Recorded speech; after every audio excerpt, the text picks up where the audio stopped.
assistant to just verify and get the homework.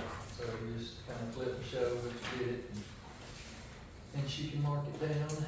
And, so, you know, we thought about that. It's like, well, are we gonna grade the homework? But it's like, man, that takes so long, and we're gonna go over the answers anyway. So just try to do it. You know, put forth a good effort, and then we'll go over the answers. Well, I did mine, but I left my book at the house. I was in a hurry because I was in the hospital all day. You've been doing the hospital. I fell out. And then they tried to kill me. It's a hospital avoiding his own work. And Pastor told me I'll be late, so he was following orders. Gotcha. Ran in, grabbed my bag. Guy, I was out there studying on last night and finished it. And then put it back in my bag last night. That happens. Yeah. All right. Got So some let's right here, though. let's jump on into I got some of them right here. let's jump on into. So we did lesson 1 last night. So we'll go over lesson 2. Unless there's anything about lesson 1 y'all want to talk about for a minute. I don't want to just jump past. All right. So lesson 2. Lesson 2. What did lesson 2 really talk about? What were the big points? Abraham and his children and how, The lineage. the seed of the promise was established. All right, the covenant. Yes. Okay.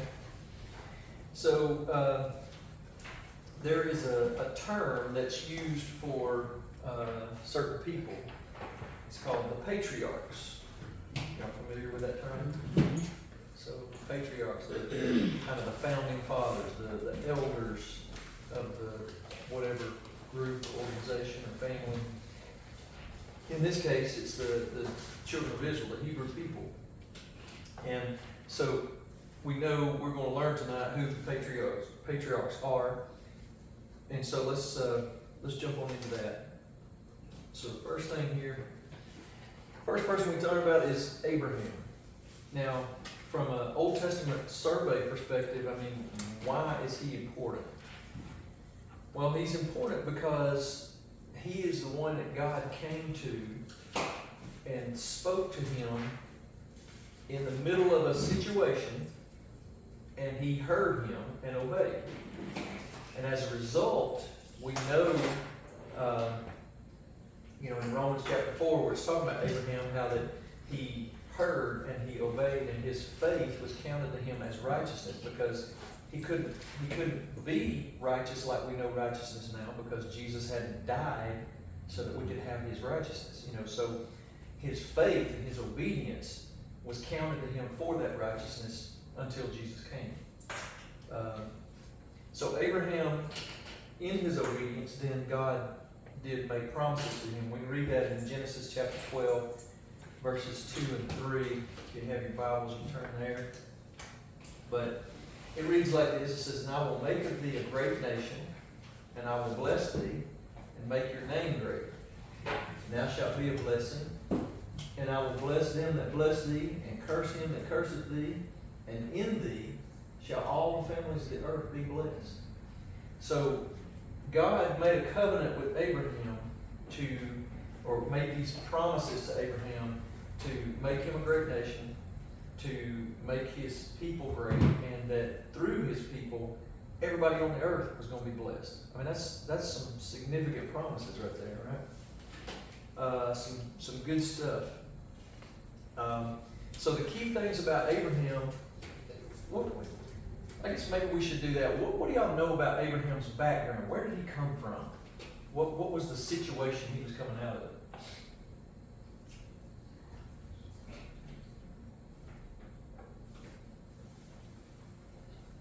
Well, he lived with the ruler, He lived what? Pharaoh. Eventually, Yeah, eventually he lived with the Pharaoh. Yeah, that's way on down the road. But That's what I know about him. where did he start? When God spoke to him, he was still where his family lived.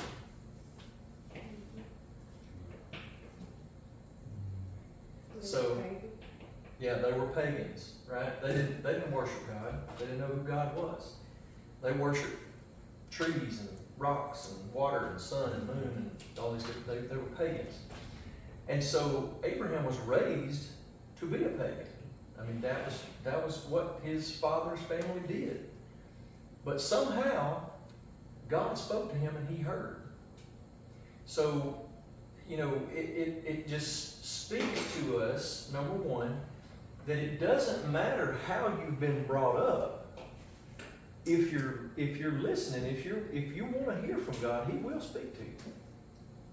So that's one good thing about Abraham. So now when Abraham heard God, he obeyed, and that's key for us. We need to walk in that obedience. And in that obedience, though, what did God require him to do? To travel. Leave his family behind, right? Pack up, take everything you can get a hold of, right? Mm-hmm. Now, take your wife and your household and go. Leave your daddy in there behind. He didn't even tell him to take his nephew. He did that on his own. No, he just took a lot with him. Yeah. Terrible decision. Yeah. Well, No, it's you know, from our perspective, it is a terrible decision. Number one, it was kind of disobedience. God didn't tell him to take him. And number two, we saw it brought him a lot of trouble. Lot stayed in trouble. Lot was selfish, you know. I mean, so, but God still blessed him, even though he wasn't 100% obedient. You know, he was trying to be obedient. Sometimes we struggle. We think we got to be perfect. Yes, We're never going to be perfect. The perfect thing we can do is when God speaks to us, we listen and obey. Maybe we get it right, maybe we don't, but we try. And that's the main thing. And so Abraham tried. He was trying to be obedient. He packed up his stuff and he left. Didn't even know where he was going. God said, I'm going to show you. So Pam, Jason comes home one day and says, God says, pack up the house. We're leaving. And you're like, Okay. tell you what, you get there, you call me, you tell me where we're going. But I mean, that's what it amounted to. Sarah, she's there and she's like, what do you mean we're leaving? This is where all of our family are. And I mean, back then, family was everything.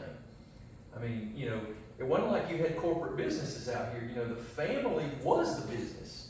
And so the more family you had around, the more stuff you had, because you had more people working farms and raising animals and all that kind of stuff. So you had more resources for everybody. And so she's like, Abraham, what do you mean? You know, but Abraham is determined. I've heard from God, we're leaving. So they pack up and they go. And she said, where we go? We don't know. He's going to show us. Really? Really? Abraham, really? He's like, all right, babe, I'm leaving the house. I'm going to go get a job. Where at? I don't even know. You know? So it's like Pastor said Sunday. Sometimes when God says go, it don't make no sense. It don't even make sense. The question is, do I believe God? And if I believe Him, then I just need to obey. Because if I believe Him, then I believe this, which tells me that He's going to make it all work for good. I may not see how, but somehow He's going to take all of this that I don't make no sense to me, and He's going to somehow make it work for good. So Abraham believed that, took off, and sure enough, we know the end of the story. It did work for his good. I mean, God blessed him abundantly. I mean, it got to the point where Abraham and Lot, the two male leaders of this little new small tribe, they got so many servants and animals they couldn't even feed off the same fields. They had to split up because there were just too many animals. We don't have enough to feed them. So Abraham says, tell you what, look out here, all this land God said we can have. Which way do you want to go? And Lot says, I see all that green grass right there. That's where I'm going. You can have all that desert area over there. Selfish. And what did it get? Got him caught up in Sodom and Gomorrah, caught up in all that, you know, nastiness and all the stuff they were doing. I mean, sexual sin and all that stuff. I mean, it was horrible. I mean, it was so bad. What did God do to Sodom and Gomorrah? He rained down fiery hailstones. They gone. So, you know, it was a bad thing, and Abraham had to beg and plead with God to be able to even spare Lot and his family out there. So, anyway, Abraham obeyed, and that's one of the main things that we need to learn from Abraham is that he heard God and he obeyed. And because of that, we saw that God promised him. God made promises to him, which says that if we line up with God's word, when we line up with his word, all these promises we get to walk in. I mean, this book is chock full of promises for the believer. So if we believe, then we get to come up under these promises. So any promise in here we get to claim if we're walking in obedience, right? So Abraham kind of shows us that as the example, and one of the main reasons that he is so important in the Old Testament, so prominent. So that takes us to his son. How many kids did Abraham have? Ishmael, Isaac. 31. Yeah, others got He a new did, wife. yeah, he married young, yeah. I don't remember if it told how many other ones he I had. don't- He had Yeah, other children. it didn't tell, but I did research. They gave her name, he had other children through her. Yeah.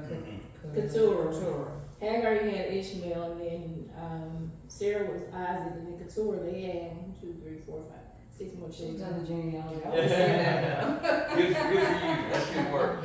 Give her extra credit. Yeah. So, you know, Isaac was not the first son. No. Now, he should have been, but Abraham tried to get ahead of God, which is what we do a lot of times. Again, Abraham providing us an example of what to do, what not to do, and when we choose the wrong thing, what can happen. And so Ishmael gets born, and everything's good for a little while, right? I mean, just like with us, we step into sin, and the whole world don't fall apart, and we think, hey, it's okay, we're okay. But sooner or later, that sin catches up, and stuff happens, whatever that stuff is. And sure enough, Ishmael gets up to a certain age, and he's kind of poking fun at Isaac, and Sarah ain't having it. You need to pack that woman up and her nappy-headed little kid and kick them out. And I'm tired of babysitting him, and I ain't sharing. And Abraham is like, I don't know about this. He's the patriarch. This is my son. I know, just like Pastor said Sunday, you told me to go to this woman and get her pregnant, and I did. And now you want to pitch a fit because I did, because you told me to. That wasn't God's plan. It was wrong, but they did it anyway, and now they got to deal with those consequences. And so Abraham goes to God, this is my son. What am I supposed to do here? And God told him, Sarah's right. He is not the child I promised you. I promised you Isaac, and so you need to do what she said. You put him out of camp. I can't imagine how hard that would have been for Abraham. That, it wasn't Sarah's child, but it was his child. And I got to pack him up and turn him loose. And that was tough. But in the end, it was the right thing to do. Number one, because God told him to do it. We can sit and rationalize, that's awful. Put a woman and a child out there, got no way to defend for themselves. And for whatever reason, that was God's plan. Now, in the end, we see that God revealed himself to Hagar and made a promise to her. And Ishmael created 12 other Arabic kings and a bunch of nations. And then they continued to fight against Israel even to this day. So, it's a whole lot of family infighting, but it's the consequences of that one sin. This wars that's been going on for 3,500 years, all because of that one sin. So it tells us that we need to be that careful. Nothing we do, whatever we do, has significant impact. We may not see it immediately. We may see it immediately, but sometimes it may take a little time for that seed to grow into whatever it's going to turn into. Anyway, Abraham does that. Isaac comes along, he grows up. Isaac becomes, marrying age. He finds a wife in Rebekah. and they have 2 children. What were their names? Esau and Jacob. Esau and Jacob. What is significant, or what can you tell me about Esau and Jacob?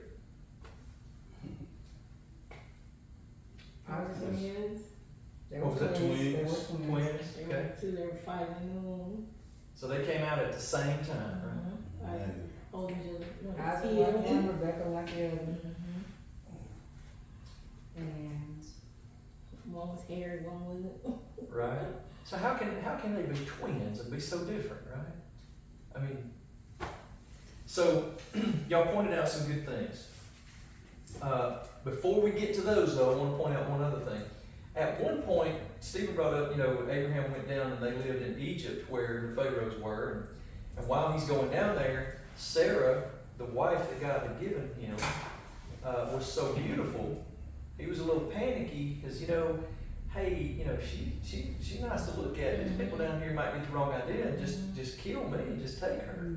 So won't you tell them that you're my sister, and that way they'll try to court you and they'll need to get my permission, but long story short, the Pharaoh had some guys go get her and bring her into his house, planning to make her part of his harem, and Abraham, and then God speaks to Pharaoh and says, you better watch what you're doing, you're stepping across the line here. And so Pharaoh comes to Abraham and says, look, why have you done this thing to me? You about made me make a big mistake here, and God has told me, you need to just get your stuff and y'all just need to move on down the road.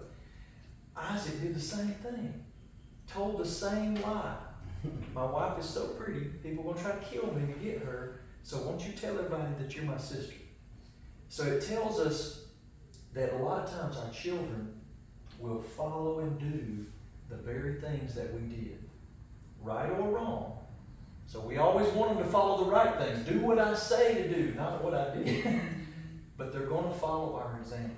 And what is the example that we're setting? So that was one thing. Another thing is, one of y'all said it, that Isaac preferred one of the sons over the other.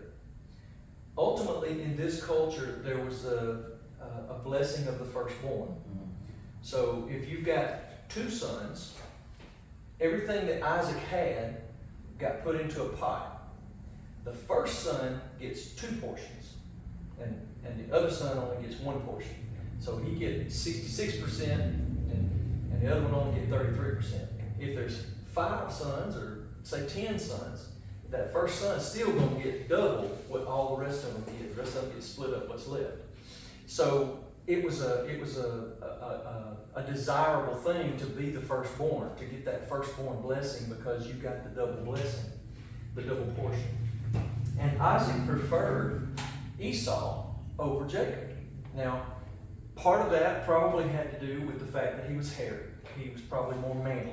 He was a man of the field. He was a hunter. He was a gatherer. He was a killer. Isaac, yeah, he's a man. Jacob hung around with his mama more. Probably knew how to cook. We know he did. He was probably a little fairer to look at. Probably didn't have quite the muscles that his brother did. All those kind of things. He just didn't portray man like Esau did, maybe. I'm theorizing, but we're just saying it's clear that Isaac did prefer Esau over Jacob.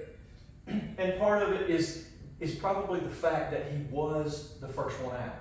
So he was technically the firstborn, even though they were twins.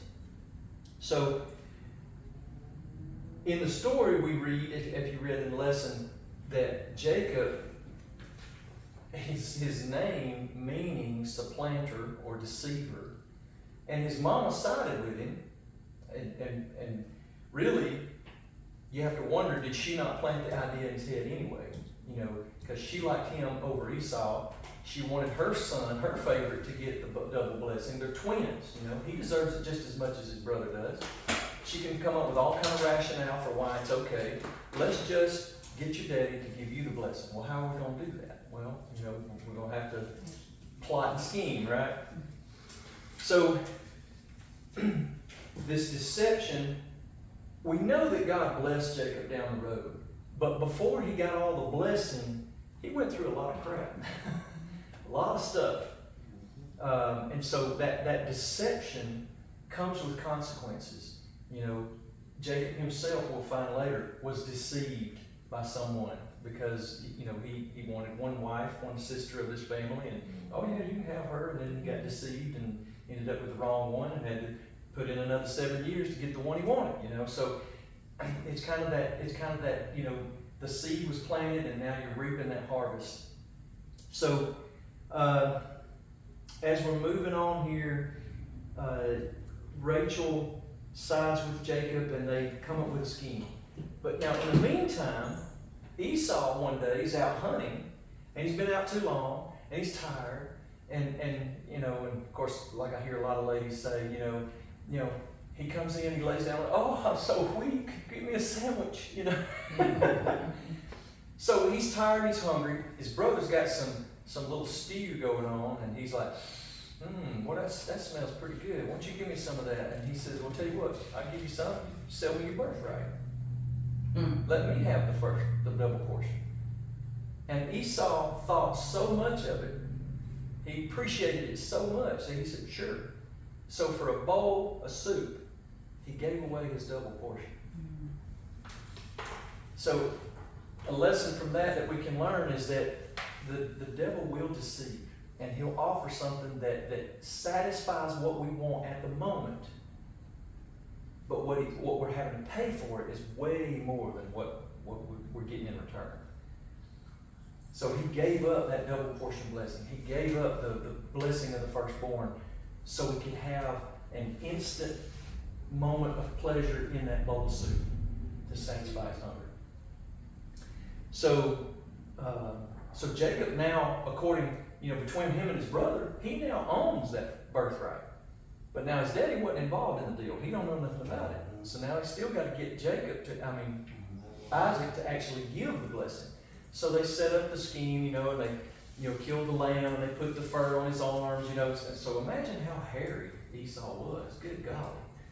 If you can put sheepskin on your arms and he thinks that's his, ooh man, probably need to shave a little bit. Get some hair or something. So, you know, they set that up, and Isaac had gotten very old. His eyes were dim, as they say. So basically, he was either blind or he just couldn't hardly see at all. And they deceived him, tricked him into thinking that Jacob was actually Esau, and Isaac gives his blessing. And so Jacob now has the blessing, and Esau finds out what has happened. I'm going to kill you. I'm killing you. You done stole from me. No. Remember, we made a deal. But that didn't matter, you know, because he done changed his mind. I want the blessing now. So now he's threatened to kill his brother. So Rachel tells Jacob, you better pack up your stuff and go, because your brother's going to kill you. And so he has to run for his life. And spent several years doing that. We find later, as you read through the story of his life, that, you know, there was a time coming where both of them had grown to be pretty significant peoples. You know, Esau had a lot of people and soldiers working for him, and Jacob had a lot of people, and both of them had a lot of possessions and stuff. And Jacob's coming back home, and he knows he's going to run into his brother. But he don't know, because he ain't talked to his brother in years. Is he still that mad? Is he going to kill me when he sees me? And so as they're approaching home, he divides all of his people up. And he sends some of his servants first and gives them a bunch of gifts. And when you see my brother, give him these gifts and tell him that we're on our way. And then he has another group that's maybe more important servants, sends them and gives more gifts. And then give these gifts to my brother, tell him that we're on our way. And then it's the close family. He sends them on, give him more gifts and tell him we're on our way. And finally he sends his own wife and his children at the time, go meet my brother, give him these gifts and tell him that I'm on my way. And finally he comes. And when he gets there though, he is surprised by his brother's reaction. His brother ran to him, embraced him, and they made up. You know, but you know, he lived so many years of his life in fear that his brother was going to kill him. Now, when did Esau change his mind? I don't know. But the bottom line is, if he had confronted that much sooner, how much of his life could he have lived without all that fear, without all that anxiety and frustration? And, you know, I don't know about y'all, but, fear and anxiety and stress and all that kind of stuff, they don't do good things to your body. All right, so with Jacob, we know he ran from his brother because he had stolen the birthright, quote unquote. We also know about Jacob that he wrestled with God. How many of y'all know that story? Alright. Right. I won't let you go till you bless him. Right? And what kind of lesson can we get from that for our life today? Being persistent. Being persistent. Being persistent. Hebrews 11:6, you can mark that down. Without faith, it's impossible to please God. Now, he that comes to God must believe that he is, that he exists, and that he's a rewarder of them who diligently seek him. So it's not a half-hearted effort. It's not a, well, I'm going to put a little time in on Sunday and then we'll cruise the rest of the week. No, this is a daily decision to seek God, be diligent about it, and when we do, it says that we know that he's a rewarder to them. So Jacob here in this situation shows us that by latching on to God and not letting go and saying, I can't let you go, I need your blessing. Ultimately, he got it, but it made a significant impact on his life.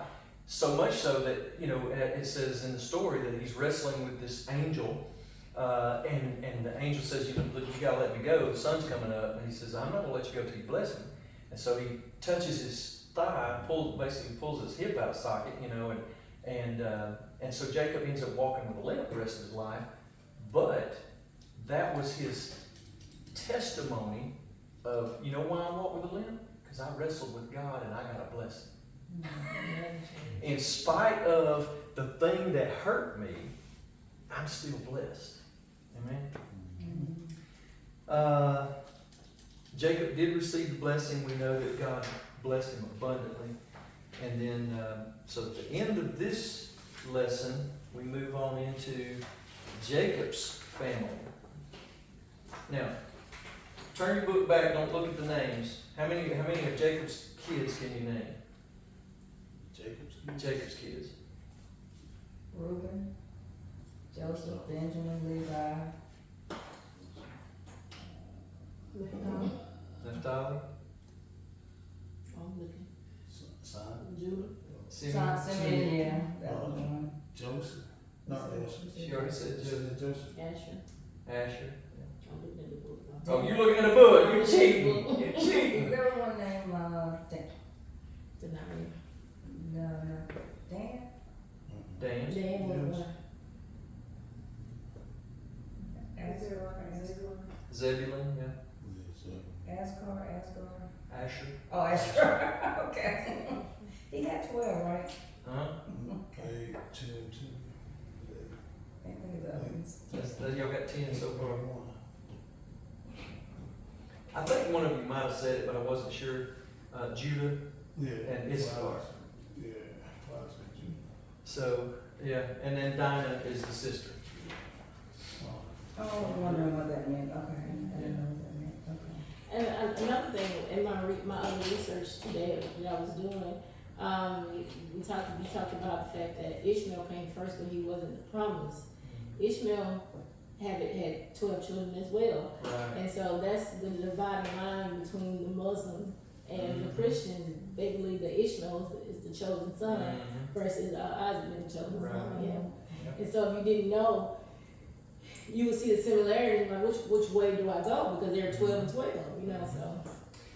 And that's an interesting I point. knew it already. So let me throw this out there. We know who is the creator. It's not a trick question. Who? So God is the creator. Is there another creator? No.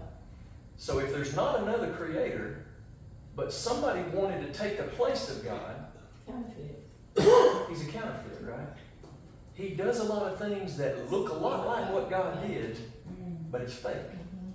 So, we've heard of fake tongues, and we've heard of fake miracles, and we've heard of fake prophecies. You've got 12 children to Ishmael. versus 12 children to Jacob, the 12 tribes. You know, there's counterfeits all over the place, and like Twyla said, if you're not paying attention, if you're not diligent, you can be deceived. Well, you know, the Bible says there's going to be 12 tribes. Ishmael had 12 sons. That's got to be him. No, it tells you who it is. It was gonna be So- yeah. So just keep that in mind. That, you know, because Lucifer, the angel that fell, became Satan. He was gifted in a lot of different ways, right? I mean, he was beautiful. You just spectacular to look at. He was wise. I mean, knew as much or more than any of the other angels. And he was gifted musically or singing. And so think about the three areas that are attacked most, particularly with our young people. Beauty, all the entertainment industry. Wisdom, all our schools, colleges, all these programs of teaching kids to think a certain way that's not this way. And music. I mean, devil's hard at work, and he's using the gifts that God created in him to deceive, to mislead, to draw astray, and to destroy. Steal, kill, and destroy. Yeah, when he was kicked out of heaven, he didn't lose any of those abilities to do anything. Yeah. And so music is a big thing. We do a whole lesson on music, how music sets the atmosphere. And if you play the wrong music, you're gonna get what the music is telling you to do. It sets the mood for things. It also programs you and, Mm-hmm. yeah.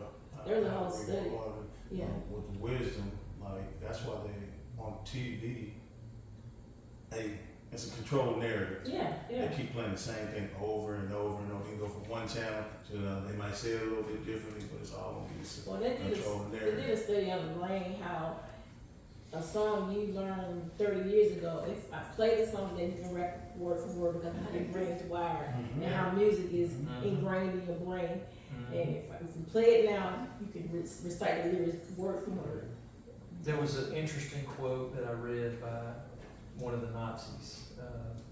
It was basically Hitler's hype man. I can't think of his name right now, but he basically made the comment that if you tell the lie loud enough and long enough and to enough people, they'll accept it as the truth. Yeah. Absolutely. And that's what they did. They just kept telling that message over and over and over and over and over and drilling it in until people came to accept it as the truth. And that's exactly what's happening in our society here. You know, believe this lie, believe this lie, believe. And at first everybody's like, it's a lie, I ain't believing that. 5 years later, well, yeah, there might be some truth in it. 10 years later, we know that's right. Yeah. And, you know, next step is we're going to start killing people because they don't believe the lie. Well, that's happening. Yeah. We're there. Let's see. So we get down to Jacob's children, and who, if you had to pick one, who would you say is the most significant of Jacob's 12 sons? There's no right or wrong answer on this one. This is a curious question. Who would you say is the most significant or most important? Be a tie between Joseph and Reuben. Just Joseph for me. This is what they talk about more. Well, for me, the reason is all that happened to him, and he still stayed steadfast to whatever was going on. I mean, he stayed steadfast to God with whatever was going on.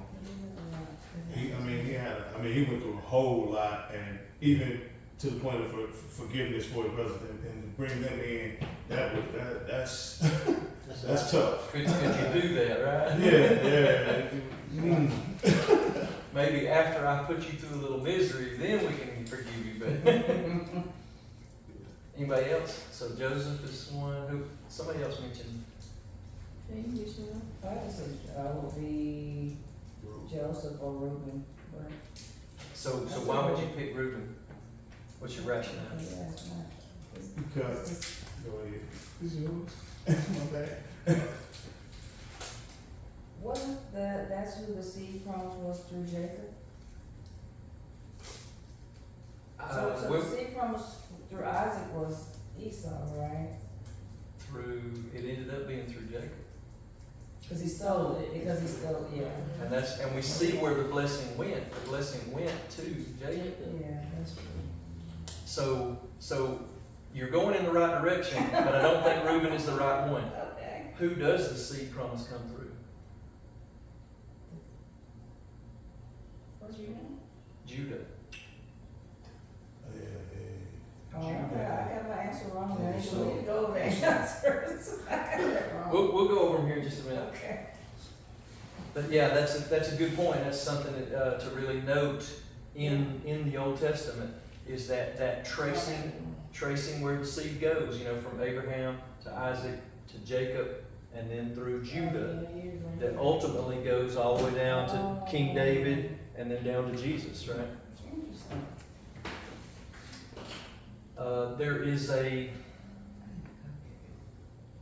There's a, well, I'll even say that for another time. Let me stay on track here. Try not to run too many rabbit trails. So let's talk about Joseph for a minute. We could argue that Joseph is could be just as important as Judah, because without Joseph, where would the whole Hebrew family of Jacob ended up? I mean, they were going to starve to death in Canaan. Now, we have to take a step back and say, but God was in control. Ain't no way God was going to let them starve to death. If Joseph didn't save them, God would have raised up somebody else to do it. So we could say Joseph was very important because he saved his whole family from starving to death, brought them down to Egypt. And if we go back and we think about Abraham's story, when God talked to Abraham about his family, what did he tell him about that they were going to be somewhere for a long, long time, right? I mean, God told Abraham, your family is going to end up being captives for a long time. But they're going to come out because I've got a land promised for them. And so we know that they had to get to Egypt because God said it was going to happen. And so look at the life of Joseph. He was the one who had to have it, had to be done because they had to get there. Wasn't nobody going to just pack up from Canaan, walk down to Pharaoh and say, hey, you need to put me in charge. It's just not going to happen. You're an outsider. Don't nobody know who you are. What qualifies you? Matter of fact, just kill that guy and get him out of here. But because God was in control of it, he worked even not even from the bottom, below the bottom. He's in the dungeons. He's in the bottom of the prison. And God raised him all the way up to second in command of the whole everything. So Joseph, we find him that he was also a favorite son. We can probably learn from that when we show favoritism to our kids, what does that do? Does it do anything good?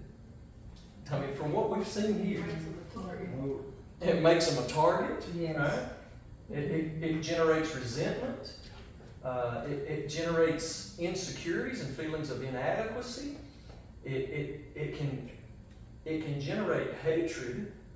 And Jesus taught us in the New Testament, I can't remember exactly where it's at, but hatred, turns into murder. If we're going to hate our brother, if that's not stopped, hatred turns into malice, turns into murder. And so, showing favoritism among our kids is something we just don't want to do. And so, again, from the Old Testament survey, just looking at those lessons, those big lessons that we can learn from just quickly going through the Old Testament, these are some of those things that we can capture. And so, they weren't learning the lesson. They're still showing favoritism among their children. And Joseph got the favor in this case. He clearly wasn't the firstborn. Now, he was the firstborn of Rachel, but he wasn't the firstborn of Jacob. And so the brothers despised him for that his mama was the favorite mama. Their mama was the second mama. I don't know about y'all, but I don't think nobody want to be second. Not in that kind of relationship. Especially when she was the first. Right? So don't nobody want to be second. They They despised his mom because she got more than their mom. And then he comes along and he gets more than them, so they despise him because he is her kid, and daddy shows him all the good stuff, gives him the favorite coat and all that stuff. But in spite of all that, God blessed him and gave him supernatural dreams and gave him, we know later, the ability to interpret dreams. But he was hated by his brothers. That resulted in him being put in a pit. So there's a lot of lessons to learn from the life of Joseph. So if you have the time sometime, just sit down and read, Genesis 37 to 50, where the whole life of Joseph. There are just so many lessons to learn from his life. But you can just take in the big picture, even though you're blessed by God, it's not going to keep you out of the pit. Even though you're blessed by God, it don't mean your family won't be the very ones to betray you and throw you in a hole. Try to kill you. That might be physically, it might be spiritually. But in spite of being in a pit, like Jason said earlier, if we'll stay faithful to God, we'll get raised up out of the pit. Might be turned into a slave, but at least we ain't dead. It's a step out of the hole, right? We're moving in the right direction. So he becomes a slave. I'm sure he hated that. He's gone from being the favorite son to now he's waiting on everybody. Slave. Got no rights. You just do what you're told. Goes from being a slave to this man that this is his owner, becomes prosperous because God blesses Joseph. So you can, if you take that and parallel that to your own life, we become slaves to our jobs because we need an income to have a house, have a car, feed our kids, put clothes on, all those things. We kind of become a slave to our job. And as a result, what do? We resent it. We despise going. We pitch fits. We complain. We whine. What if Joseph had done that? Do you think he would have been put in charge of Potiphar's stuff? No. What happened when the children of Israel complained? Well, that's the next lesson. Let me stop. So Joseph, he didn't whine and complain. He did a good job. And because he was faithful in doing his job and faithful to God, God blessed him on his job. And it caused his owner to be blessed so much that he put him in charge of everything. Until his wife up and lied on him. Mm-hmm. Let me tell you what this little Hebrew boy did. Lies and deception. So he gets thrown in prison. Now, on the one hand, you think, no way Potiphar wanted to throw him in jail. This boy right here is the reason I got all this stuff I got. Hey, this boy got the Midas touch. Everything he does turns to gold. Why do I want to get rid of him? But he's got his wife over here, and she's patting that foot. I done told you what he did. He kind of left without a choice. So he had to put on a big show, has him thrown in prison. I mean, just chucked in the bottom of the prison. Now he's in prison, he's thinking, what have I done? What to deserve this? I mean, all I ever did was God showed me some dreams, and now look where I'm at. But he decides, I'm going to keep on doing a good job. Whatever I have to do, I'm going to do a good job. I'm going to be faithful to God. God blesses him, and the jailer, the warden of the whole prison, puts him in charge of the whole prison. Don't nobody in the prison do anything except under the direction of Joseph. And the prison is getting blessed because Joseph is getting blessed. And Joseph's getting blessed because he's being faithful. It ends up with these two servants of Pharaoh, the butler and the baker. They messed up. Pharaoh throws them in prison for a little bit.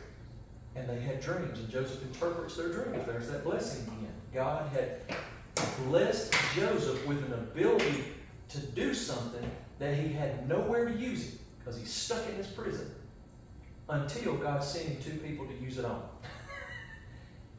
Your gift will make room for you, the scripture tells us. So God gives you gifts. You may be like, well, there's nowhere for me to use my gift right now. Just wait. Keep your eyes open. Trust God. He's going to send somebody for you to use your gift on or in their life in some way. And because he did, he interpreted their dreams. One of them was going to be restored. One of them was going to be decapitated. And that's what happened. He said, now when you get restored, don't forget about me. Tell your boss so he can get me out of this prison. Oh yeah, I'll remember you. I'll remember you. Yeah. And something like 3 years later, Pharaoh has a dream. He said, you know what? I remember this little Hebrew boy down in prison. He told me, let me go get him. And they bring him in, clean him up, and he interprets Pharaoh's dream, and Pharaoh puts him in charge. Again, he's gone all the way from this pit where his brothers was this close to killing him, to now he's running the show in the biggest civilization at the time on the earth. And so there's just so many lessons, we don't have time in here, so many lessons that we can pick out from Joseph's life of things that we can apply to our own lives, of things that go on around us and how we should respond to them. Of influences that come at us and how we should respond to those. When we get in power, when we do have the power to do something, how not to abuse it, how to use it for the benefit of others, and how to be a blessing rather than to be not so much a curse, but an oppressor. You know, because when Joseph was the master of Potiphar's house, he could have been a mean oppressor on all the other servants, but he didn't. When he was in the prison, he was put in charge. He could have been having everybody beat every day because he was frustrated and mad. He just wanted to take out some frustration, but he didn't do that. And so as a result, he had learned by trusting God. God had helped him to get to this point where now he's in charge of this vast empire, and God has given him the wisdom to understand, hey, this is what we need to do for the next 7 years. We got to live tight, because the next 7 years after that, it's going to really be tight. And it saved a lot of people, including his own family, who had tried to kill him. So, you know, we never know how twists and turns are going to happen in our life and where we'll find ourselves. So let's go through the answers real quick. We've got probably about 10 or 12 minutes before the break. Okay. On the identify the following. So number 1, Rebecca is wife of Isaac. Terah is father of Abraham. Rachel is, and also the daughter of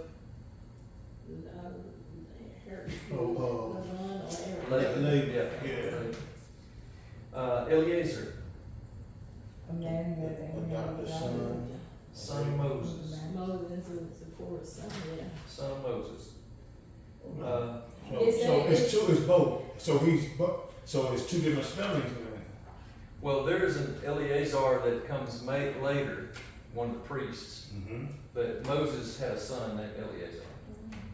That's in this lesson. I got you. But that was the adopted son though. Yeah, it said in the text that it was Abraham's adopted son, but I looked it up. I did too, and that's why So- I had it wrote down here, but then it's two different spellings. Yeah.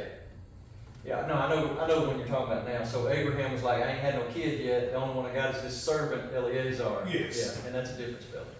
Right. Yeah. So This one is Moses' son. okay, I wrote it down. I was like, man, See, this one is Moses? Yes. Moses' son. Melchizedek, Priest of the God Most High. priest of God. Who is Zilpah? His handmaid, Yes, like, Gad and Ash. she gave me Jacob. they had children. And who is Isaac? Abraham and Sarah's son. Right.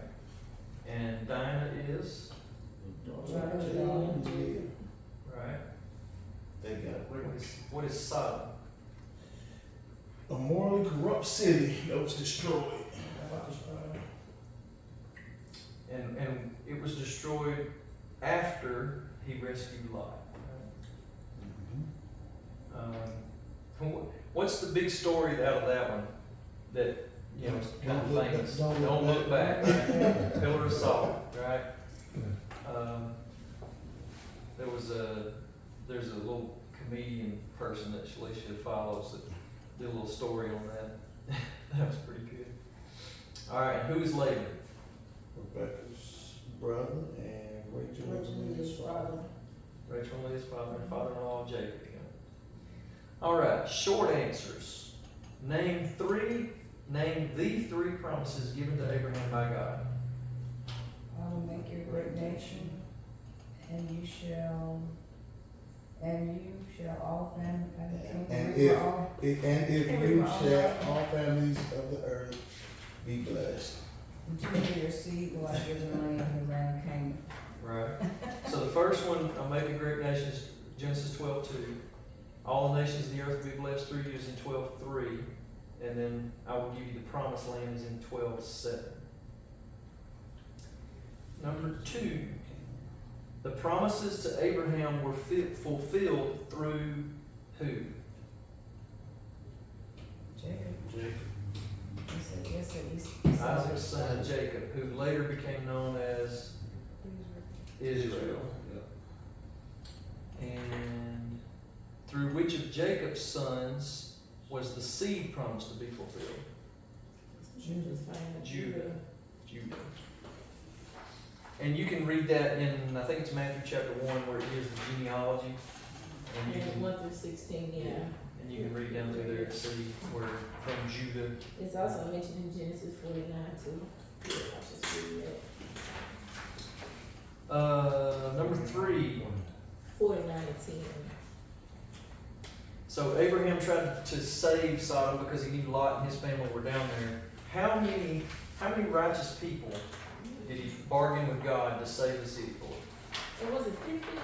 He started with 50. 50, end up with 10, right? Yeah. Yeah. So, God, if there's 50, will you still do it? No, if there's 50, we'll let it go. Well, wait a minute. What if there's just 45? Or no, but maybe there's only 40.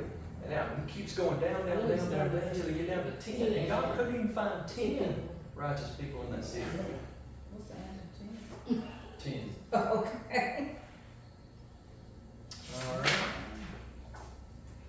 And then who did it? Who did it? Number 1, he left his home because God commanded him to. Amen. Abram. And that's it's not critical in this class, but it was Abram instead of Abraham. His name was changed later, but just know that they're the same person. God changed Abram to Abraham. He changed Jacob to Israel. Sarah. Sarai to Sarah. Right. All right. Number 2, who turned into a pillar of salt? Lot's Lot's wife. wife. That's why. Number 3. No name. Do it. No name. We No. talked about that. Number 3, he chose the choicest land when a conflict arose between his herdsmen and those of his uncle. Lot. It's a lot selfish. Was the person whose name was changed to Israel Jacob. loved Esau more than Jacob? Isaac. Was the wife of Abraham? Sarah. Yeah, and that's again, Sarai or Sarah. Married Isaac. Rebecca. Rebecca. Dreamed that in Egypt 7 years of famine would follow 7 years of abundance. Joseph. What was that? Joseph. Who dreamed it? Oh, Pharaoh dreamed Yeah, I read all over that. it. Yeah. Pharaoh dreamed it. Joseph did interpret the dream, but Pharaoh dreamed it. Number 9. Plotted to steal his brother's birthright blessing. Jacob. Hmm? Number 10. Claimed that Joseph had made advances on her. Potiphar's wife. Potiphar's wife. 11. Bore the most children to Jacob. Leah. Leah. And who was the mother of Joseph? Rachel.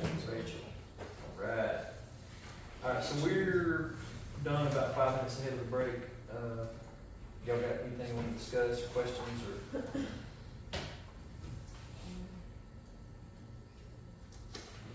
So what my plan is we're gonna go ahead and go through this next lesson, but I'm still gonna let y'all do the homework. All right.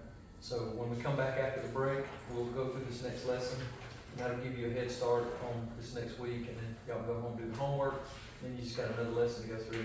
So each week we'll try to do that, try to jump into the next lesson if we can. Yeah, I have a question. Okay, question? On the Eleazar, Uh-huh.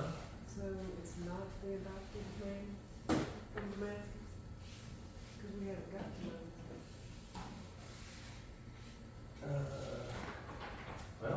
youngest of them. Yeah, there's two different. I looked up Moses' son, and his name is spelled it's spelled differently. So, yeah, and catch me. I mean, if I get it wrong, I didn't have nobody to check me. So, That's okay. where? I just know that it just says that, he was a man, Abram paid tithes to, I think, Yeah, Abraham. that's what it said in the text. That's right. I don't even know why I thought that because, like you just said, we ain't even got to Moses yet. We're about to. So I guess that's what I was thinking. So yeah, it's got to be Abraham, the one that he adopted. Yeah. I apologize. My bad. No problem at all. My bad. Any other questions?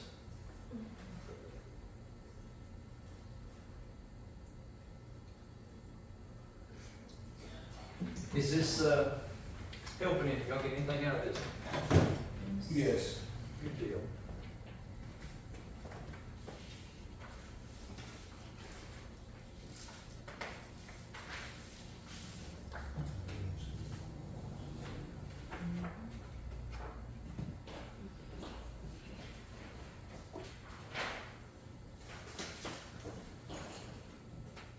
Yeah, I'm gonna ask us to not break until almost 7, so we don't interrupt our other classes. We'll take a breather right here. You'll get a little extra long break. Whoops. Some different stuff. You seen those laws that Illinois has passed? It's a safety act. So not like non-detainable before trial. So now they got like rapists.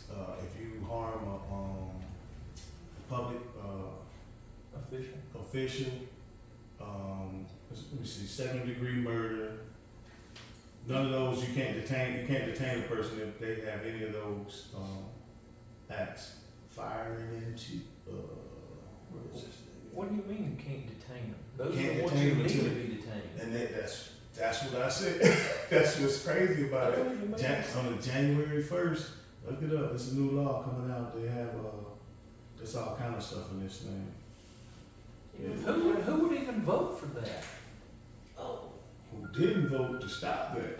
yeah, they must not have rules in jail. Okay. No, they just build new ones when they don't have. All right. Lesson 3 is on the Exodus.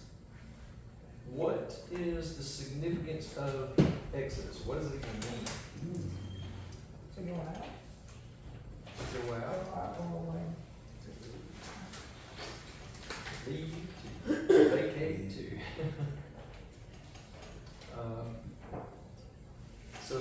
So why would we have an Exodus in the early part of the Bible here?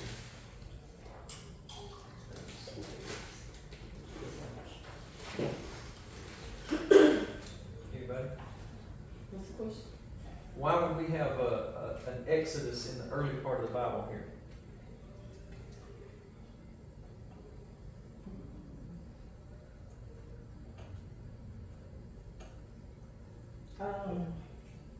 Last lesson ended up with Joseph and all of his family in Egypt, right? See what they were doing. Separation. And Because of the family and the land. 400 years they lived there. A lot of babies get born in 400 years. Yeah. They turn into a whole lot of people, See get made into slaves, and then it's time to leave, right? So that's why we need an Exodus. And what did God tell Abraham? Your people are going to be captives, but they're going to come out. There's going to be an Exodus. I mean, God told Abraham that was going to happen. So the Exodus had to happen. It was coming. It had been foretold by God to Abraham. And, you know, the Bible then gives us that story in the book of Exodus.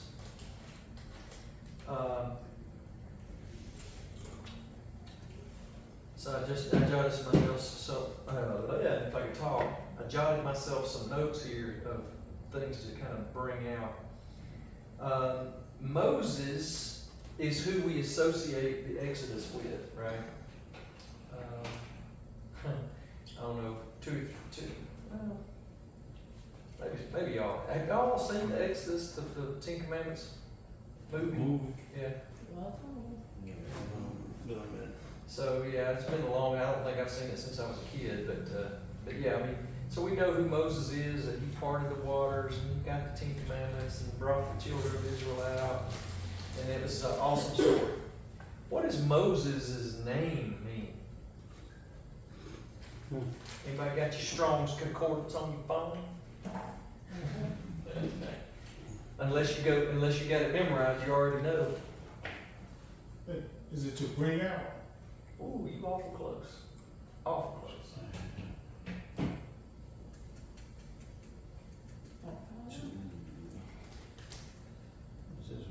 to draw, to pull out or draw out. Drawn out, yeah. To pull out or draw out. So we look at Moses, and we talked about last week how a lot of times a person's name was significant, that their name kind of gave you some indication of what their life was going to be like. And Moses' name meaning drawn out or to draw out, when he was born, his mom put him in the ark of bulrushes, right, and put him out on the water, and Pharaoh's daughter drew him out of the Nile. Later on, he sees the Egyptian beating one of the Hebrews, and he don't take too kindly to it, and he tries to stop him, ends up killing the guy. But then he's got to run because everybody found out about it, right? And so now he's running for his life, so he's drawn out of Egypt. God needed him in the wilderness, though, so he could get him ready to come back. And ultimately, after the burning bush experience, we see he's drawn out of the wilderness back to Egypt to deliver the children of Israel. So his name, meaning drawn out, was prophetic of what his whole life was going to be about. It's one episode of being drawn out to the next, one drawn out to the next. Speaking of the burning bush, what is significant about the burning bush? What things stick out in your mind as far as things that you need to make note of about that experience? Of course, it was God. It was God. I don't know the details, but I know that God had really not been speaking to people like that since the Garden of Eden. So that was one of the times where they saw him actually talking. Yeah. And it also goes to that God can use anything. Right. There's no respect for Right. anything. And if you don't, he will use anything. Right. And how long were the children of Israel in Egypt? Right? Because it kind of goes to what you were saying. It's been a long time since God had really talked to anybody. He had talked to Abraham. He had talked to Isaac and Jacob. He had talked to Joseph. But after Joseph, we don't really hear him talking to anybody for like 400 years. Then all of a sudden he starts talking to Moses. So that is significant. What do you remember about the story when Moses saw the bush in the wilderness? It's on fire, but it ain't burning up. He goes, I gotta go take a look at this. So he starts going over there. What happened?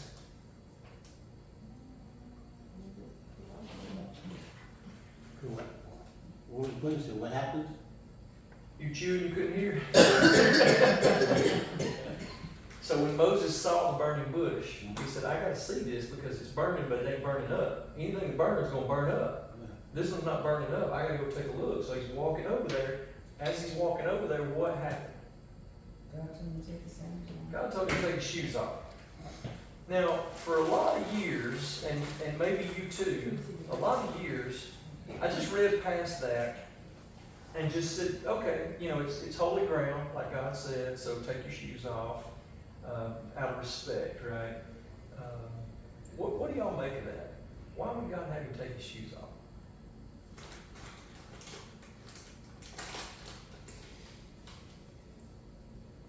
Let's read that in Exodus chapter 3, verses 3 through 5. Somebody look that up. Exodus 3, verses 3 through 5.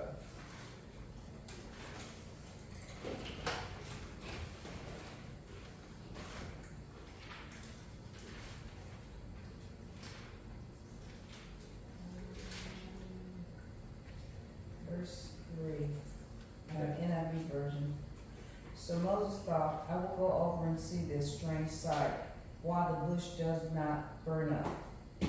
When the Lord saw that he had gone over to look, God called to him from within the bush, Moses, Moses. And Moses said, Here I am. Do not come any closer, God said. Take off your sandals, for the place where you are standing is holy ground. Okay.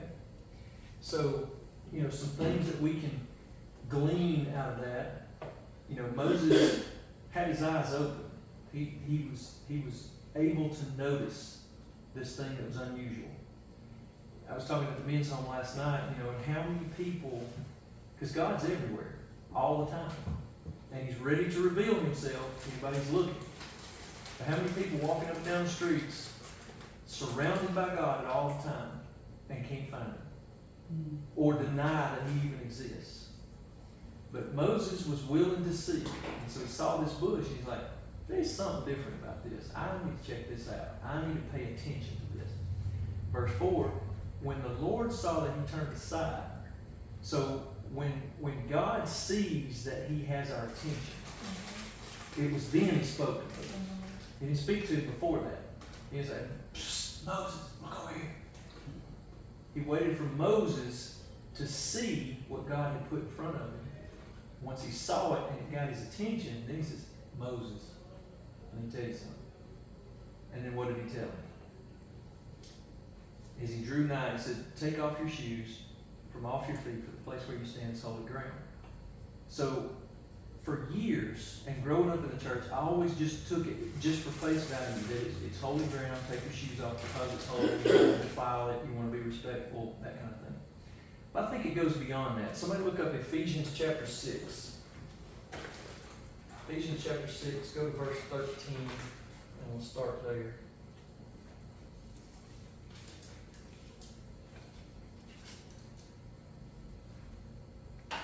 Now, while you're turning, what kind of shoes did Moses have on? Sandals. And what was he doing at the time?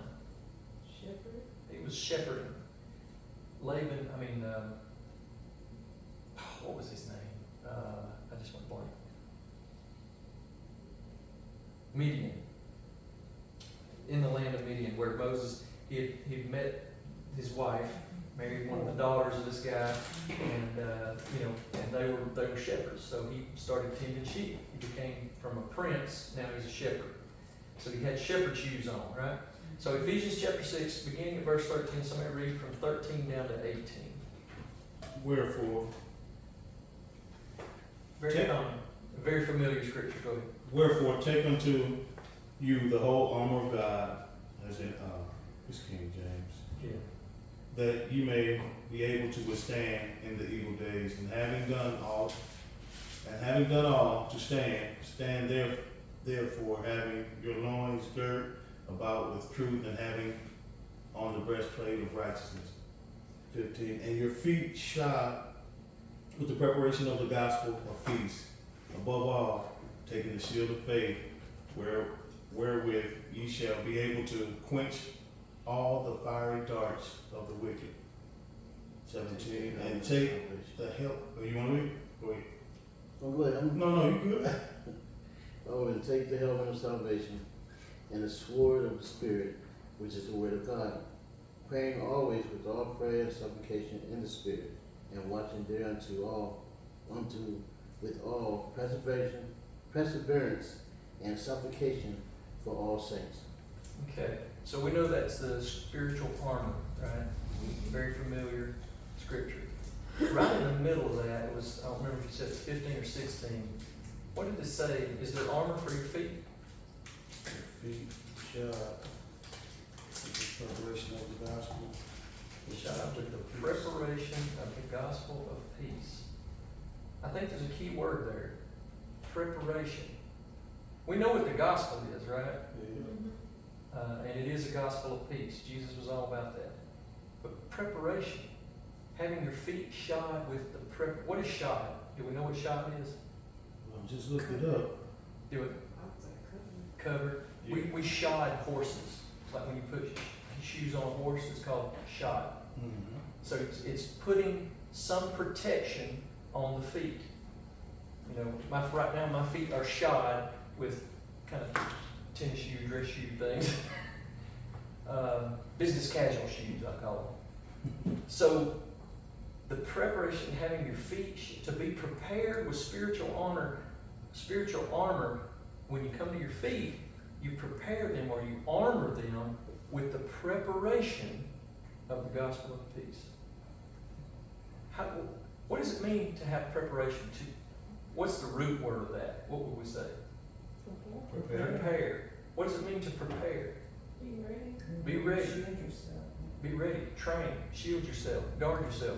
So preparation of the gospel of peace, being prepared with the gospel, being prepared by the gospel, being prepared in the gospel. You know, our feet shod. Is that my phone? Sorry. I keep hearing this ding ding ding ding ding.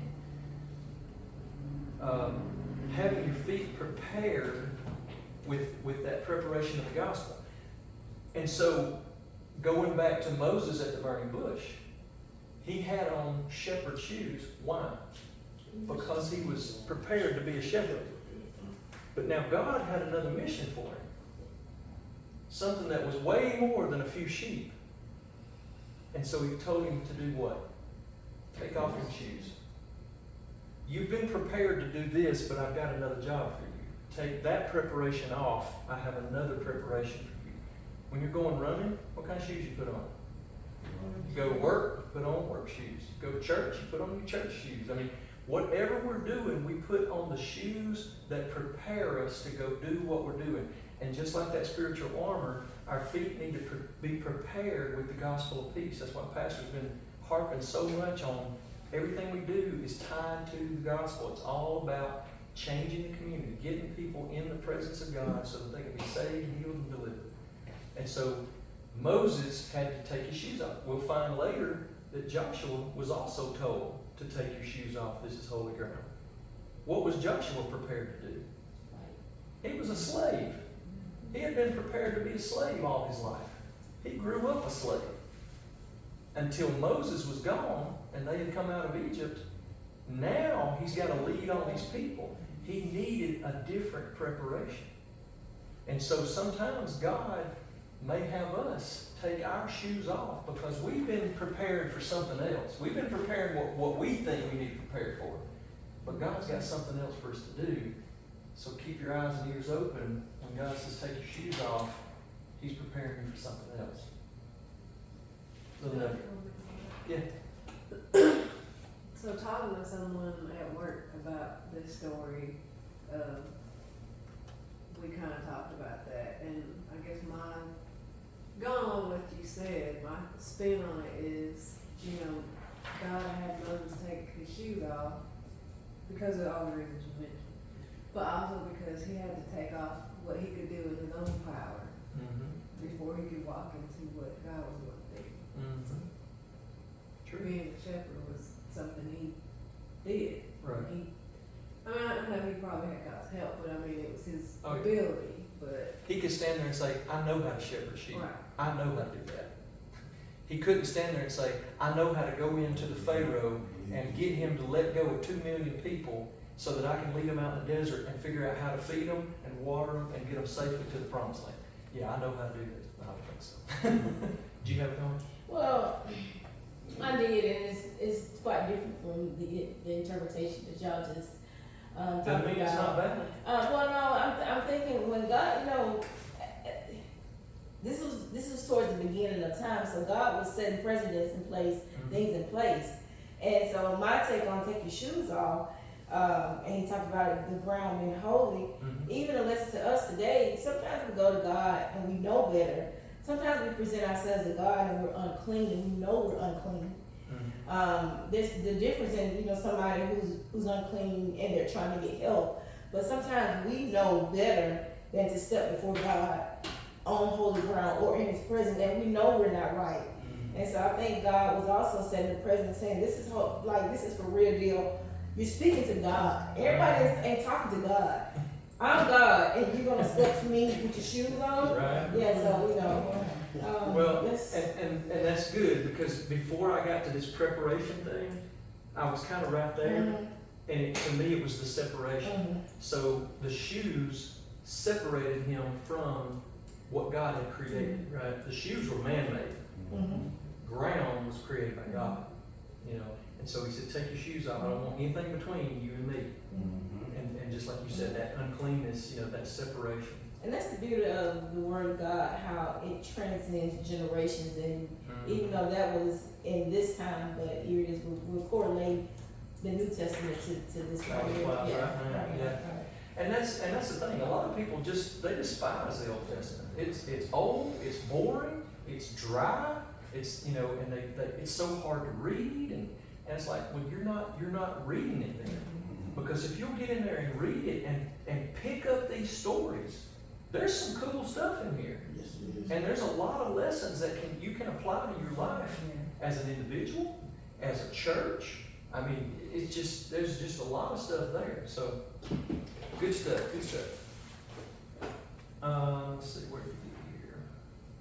So, we remember Jacob wrestled with God, right?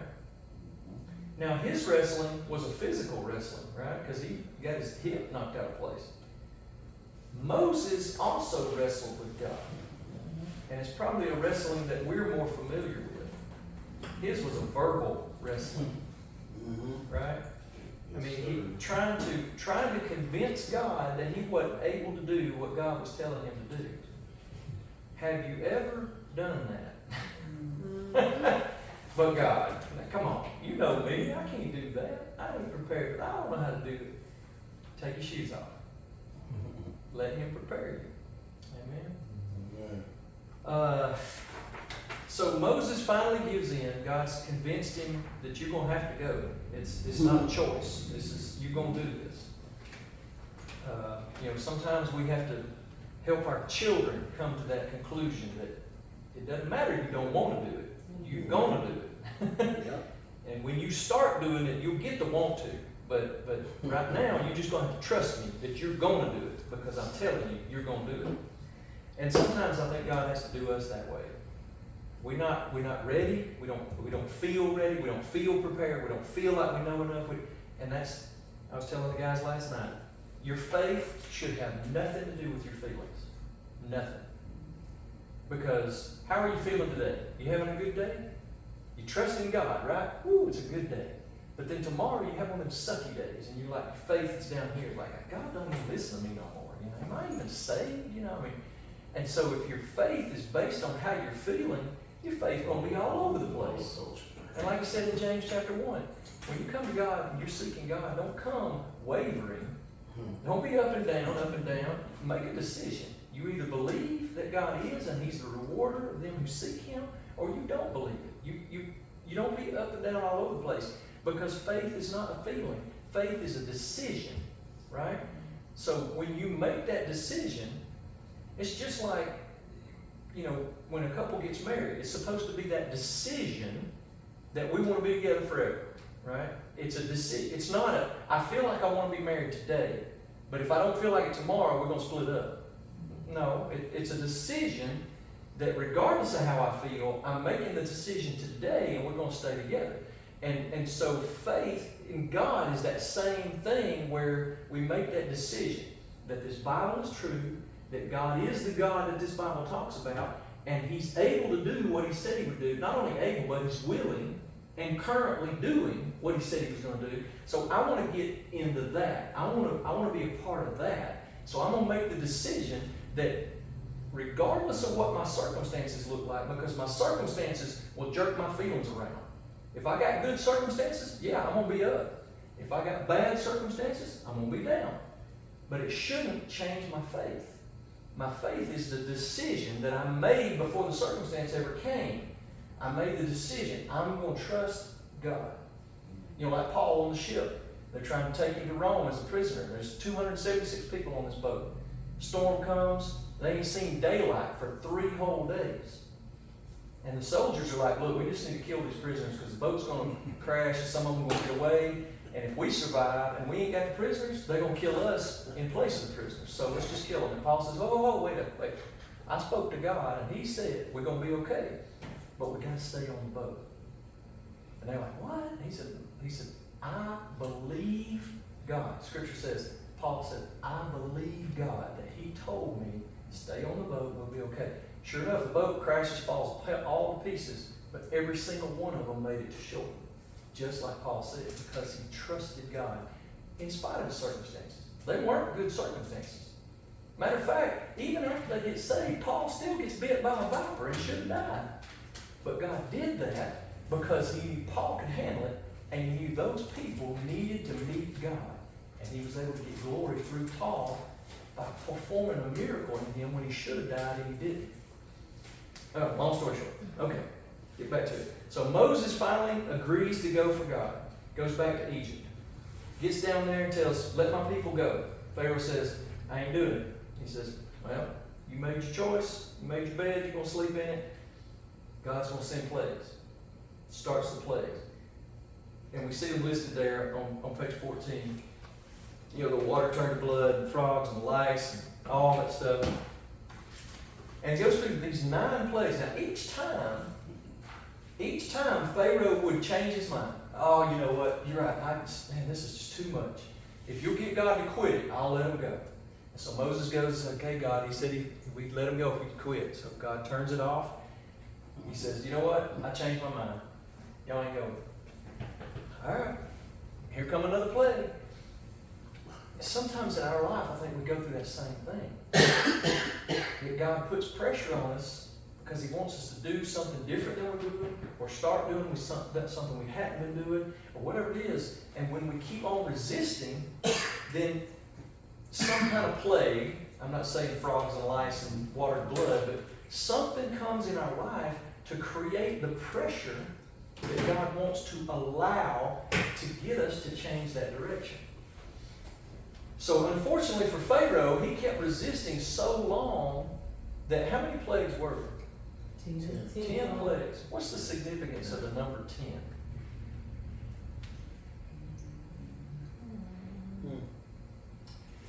10? In the Bible, 10 is often tied to power or completeness and authority. Completeness and authority. So when something is done complete, so like the 10 Commandments, it's complete. And authority is, that it's one thing to have power, but it's a different thing to have authority, right? A lot of people have power, but they don't have the authority. They've captured the power. But some people have authority. And so the number 10 represents completeness and authority. So God completes this effort by sending the 10th plague, which was the killing the firstborn. But the children of Israel were able to escape that plague by the blood that was put on the doorpost. The sacrificial lamb. This is what I was going to mention in the last lesson, is there's a thing called the thin red line. All the way through the New Testament, you can trace evidences of Jesus. This is one of them. The sacrifice of Jesus and the shedding of his blood was for our salvation. Just like this Passover lamb had to give up its life so its blood could go on the doorpost, so as the death angel came by, he would see the blood and pass on by. Thus the Passover. So this completeness. Turn to Philippians chapter 1, verse 6. Philippians chapter 1, verse 6.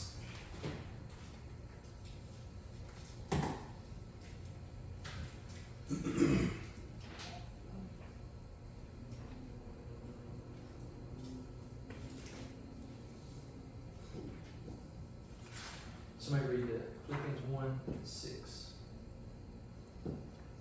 I know that God has begun to do good things in you, and I am sure that he will continue to work in you. Then, on the day when Jesus Christ returns, his work in you will be finished. There's that completeness, right? What he has begun in you, what he has started. Just like with the water to blood, when he told Pharaoh, let the people go, he began a good work. And he said he's able to complete it until the day of Jesus Christ. And here it took these 10 plagues until finally the work was completed and the people of Israel were able to escape Egypt. So in Philippians 1:6, we're given that our time in my own life, that God has begun a good work in me. It ain't finished yet. It's like Pastor preached Sunday. It's God's development process. I'm still under development, but I know that He will complete the work He has begun in me until Jesus comes. All right. Questions, comments?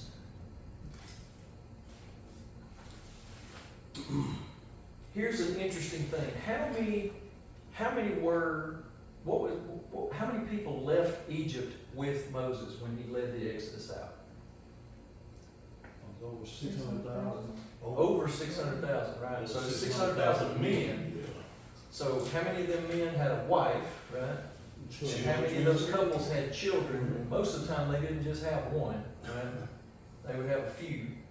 So you're looking at, a lot of scholars estimate there was probably 2 million or so people that Moses led out of Egypt. Here's another interesting thing. Did you know that before they left, God told Moses to tell the people, go to your Egyptian people that you know, and borrow from them all kinds of things. Gold vessels, and, pots and pans, and just borrow all kinds of stuff. And when they left, they kept it. They left with the treasure of Egypt because it said they gave them earrings and gold, all kind of gold stuff. And so they left with all this. What ended up happening with that? They made that golden calf. God gave them all this treasure. What they do? They turn it on God. Worship Baal, yeah. God gives us gifts, but it's not, the gift is not evil. It's how we use it, right? Mm-hmm. All right, let's go a little further here. We're running out of time. So when they left Egypt, we know there was a lot of drama. Pharaoh changed his mind, decided to chase them down. God delivered them through the Red Sea, right? Parted the waters. They were able to walk across on dry ground. And then the whole Egyptian army is drowned in that same Red Sea. It says it took them about 3 months to get to Mount Sinai. But along the way, this lesson pointed out 4 places of significance and some events that happened there. What was the first one? Bitter waters were made sweet. Yeah, in a place called Marah. So here they are, they're walking through the desert. They haven't had water to access for like 3 days. And so they're getting thirsty. And it ain't like you can come up on a little watering hole and give water to 2 million people. You need some significant amount of water. So they get to Marah and they find some water, but then when they try to drink it, it's bitter. They can't drink it. But what happened? It was turned sweet. What was that? I said it was turned, bitter water was turned sweet. It was turned sweet. So Moses prayed, right? And, threw some sticks in the water and bam, it was made sweet. Sticks didn't have nothing to do with it. It was obedience to God, and God just fixed it for him, right? So it's in our own life. Look for the parallels as you go through those. Look for those parallels in our own life. How many times have we come up on a situation that we thought was going to be a good thing, and then it just turned out to be bitter? It just turned out to be bitter. But even in a bitter situation, if we give it to God, He can make it sweet. He can fix it, right? Where's the next place? The plant, I'm sorry, go ahead. well, I was just saying, the plant that, this you say you threw the sticks in the water, they claim that plant is called the Moringa oleifera plant that actually turned into water. We know it was God, but that plant was the one that we use today to cure bitter A water. lot of, Yeah. and used for a lot A lot of of different other things, ailments and healing stuff, stuff, yeah. Yeah. Now, and God created it. Mhm. Right. We know He made all kinds of stuff. I mean, you could go back and talk to like a lot of the Native Americans. They had all kind of cures for stuff, and like the ancient Chinese, they had all kind of cures for stuff. And a lot of that stuff got lost because technology. Oh, we got better ways to do it now, but maybe they had more of the wisdom that God had handed down than they were given credit for. All right, the next place was a place called Elim. And what was significant about it? That's where they stopped to rest. Well, yeah. They did camp there. It was an It oasis. was an oasis, right? What is an oasis? Where do you usually think about oasis? In the In desert. a desert, right? So they're walking through the desert out here trying to get to Mount Sinai. And they didn't have water. They found the water at Mara, but it was bitter, had to be cured for them so they could drink it. But now it's time to move on. They need more water. And you, like I said, you've got 2 million people. Well, they get to this oasis, and it says there was 12 wells and 70 palm trees. So there's a lot of shade for people to get out of the sun, get some cool, and get rest.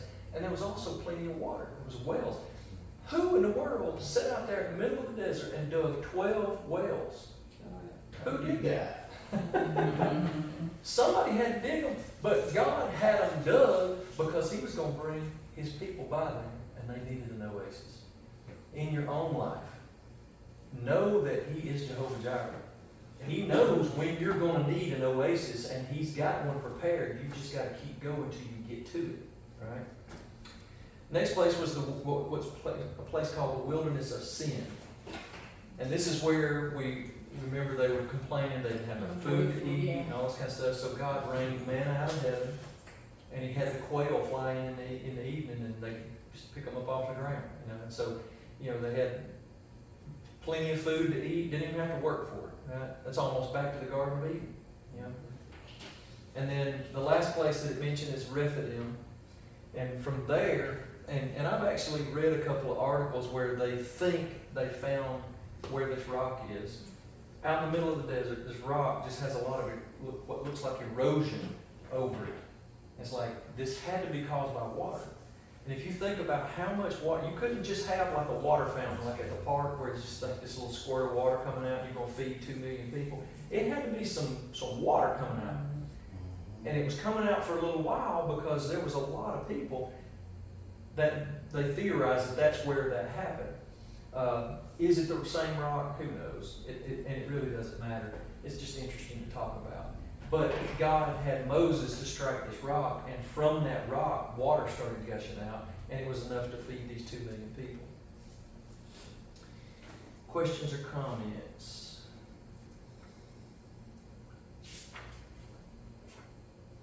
All right.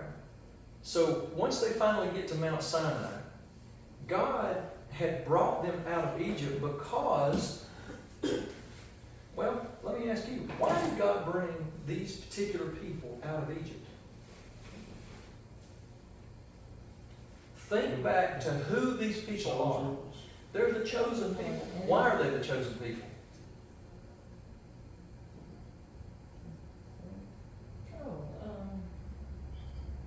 I know y'all know, you're just thinking too hard. Isaac and Abraham. They're descended from Abraham, whom God promised them. They are the promise that God gave to Abraham. And so God said, I'm going to make your people great. And He's done that.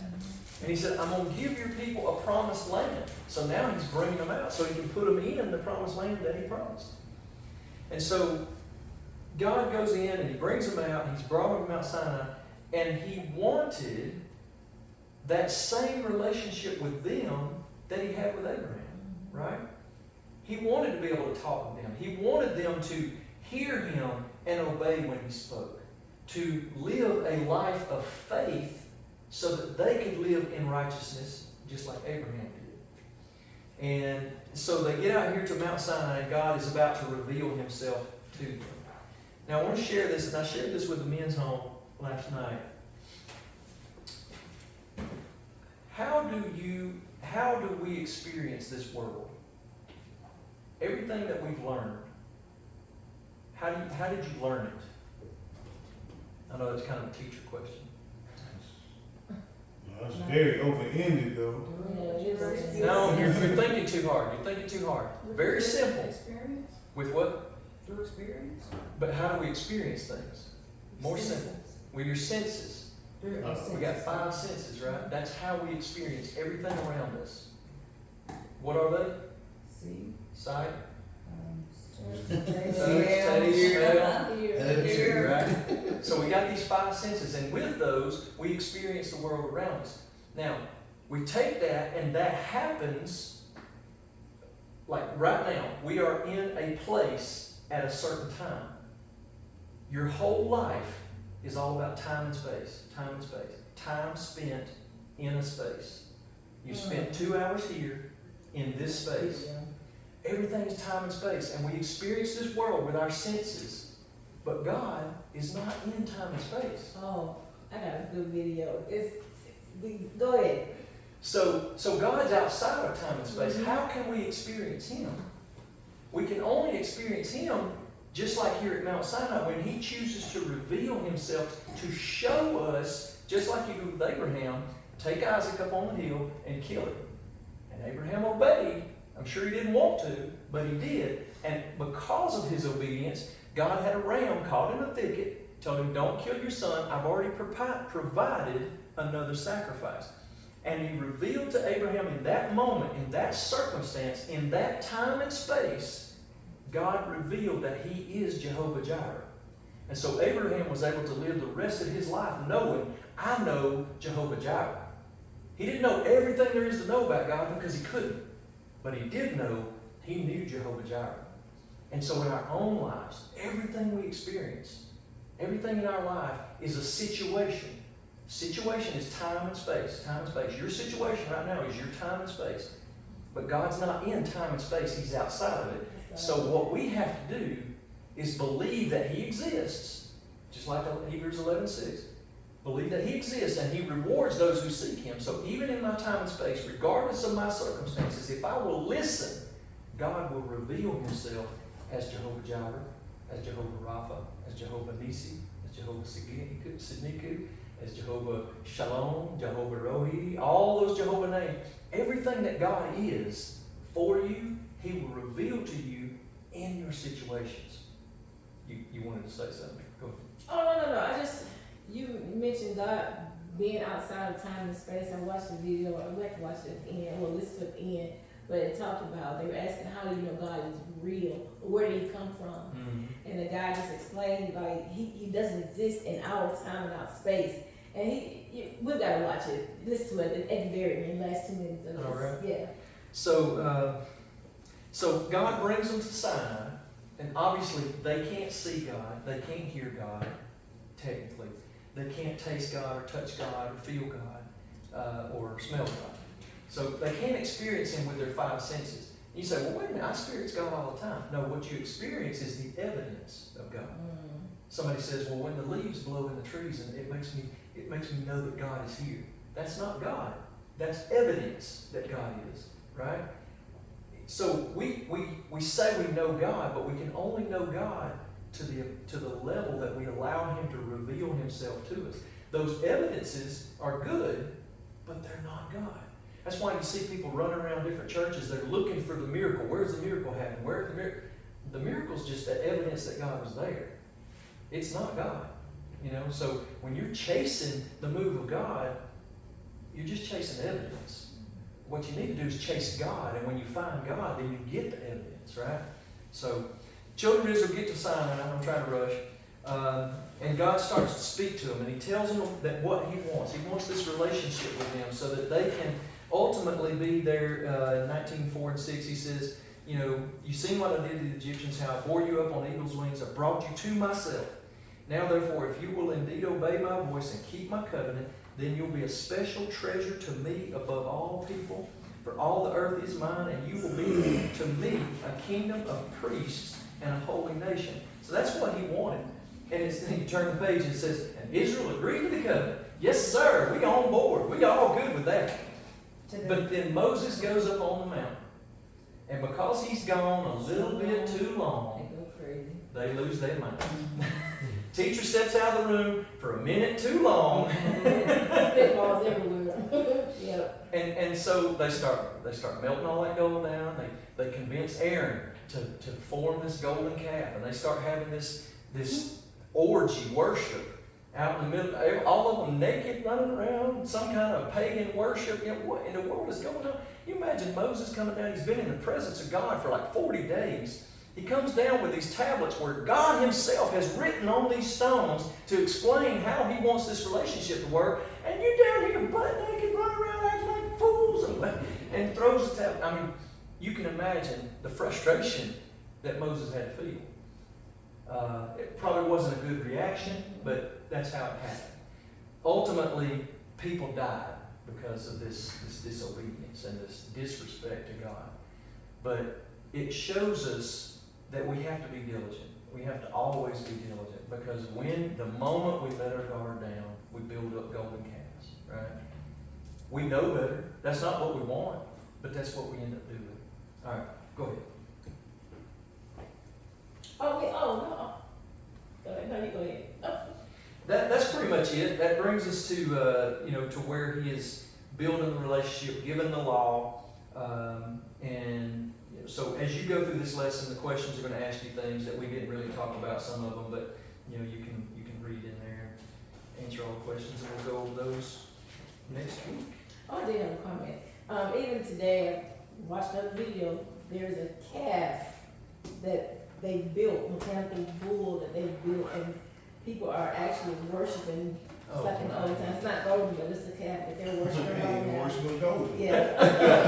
Yeah. Y'all got the Dollar Tree calf, right? Oh my goodness. Sure. Greatness. Y'all get what you need? Good Yes. stuff? Good deal.